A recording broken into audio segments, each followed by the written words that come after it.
The synagogue official is about to be disconnected from his daughter, meaning she's on the point of death.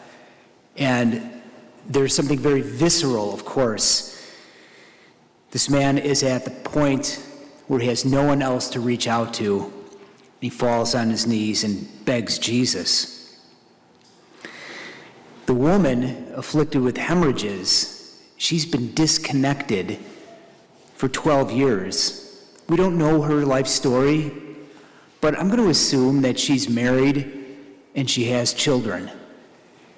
And for a Jewish woman who has an affliction like this, it would render her unclean, meaning she could not touch anyone. She couldn't hug her kids. She couldn't embrace her husband. She's disconnected from the very people that she loves.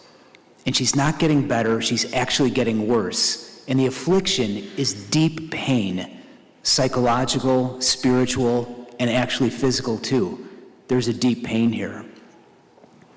And both of them, though, because of their faith and reaching out to Jesus, the synagogue official begging Jesus to heal his daughter, the woman touching Jesus' cloak, they're reconnected.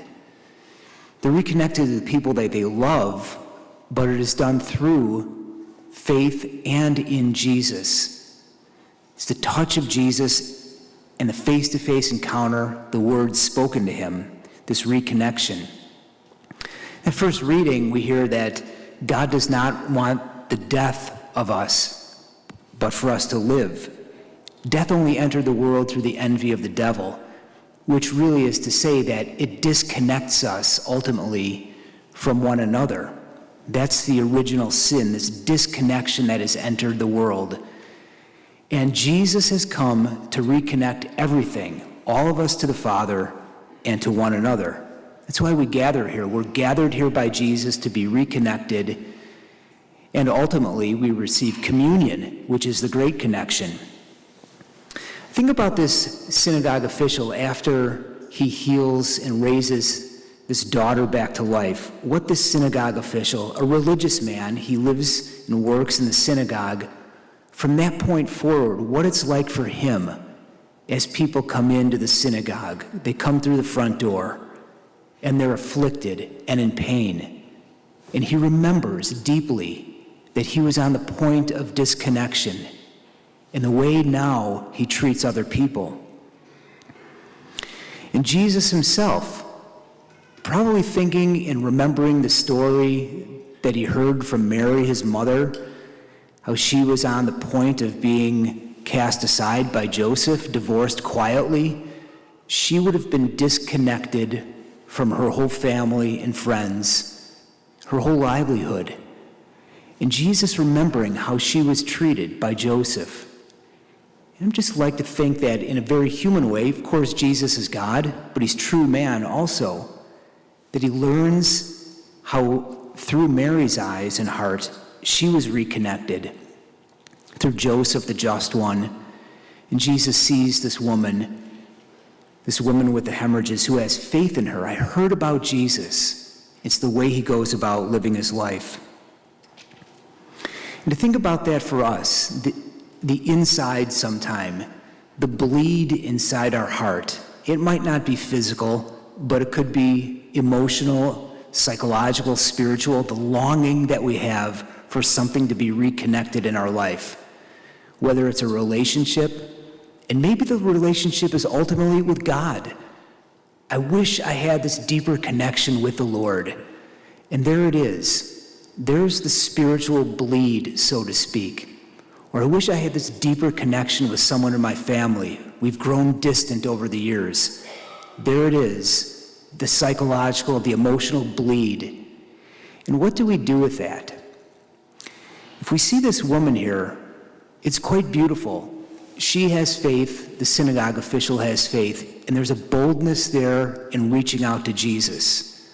I love this one line right at the end of the gospel, toward the end. The crowd is ridiculing Jesus. They're saying to the synagogue official, don't bother the master, your daughter's already dead. And it says, disregarding the report of the crowd. I love that. Jesus disregards public opinion. Who cares, Jesus says. I know what I'm about. I'm about meeting people where they have faith to bring connection and healing. So not to discount the bleed inside of us, and I'm using that in quotes, the bleed inside of us, the place of deep longing. And sometimes we can just let it sit there and we don't do anything with it. But through these two witnesses, the synagogue official, the woman with the 12 years hemorrhages, we turn to Jesus in faith. And interiorly we touch Jesus' garment, or we fall on our knees and say, Jesus, heal me, heal this relationship where I feel this disconnection. Disregard, as Jesus does, the public opinion out there that's trying to silence Jesus. There's always going to be people, just in Jesus' time and so in our time, that think faith is superstition. Don't worry about that. That's not really true. And Jesus is here to say, right in this gospel, I disregard that. No, I come from God the Father. I've come to bring connection and healing to the world.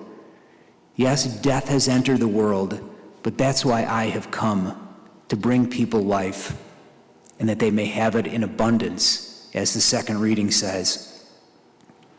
So just to think about that, even as we come up to communion, in some way, receiving communion, receiving Jesus, the Lord, touching his garment, kneeling down, begging him, and in faith, in simplicity, trust that what you bring to him today will be granted to you.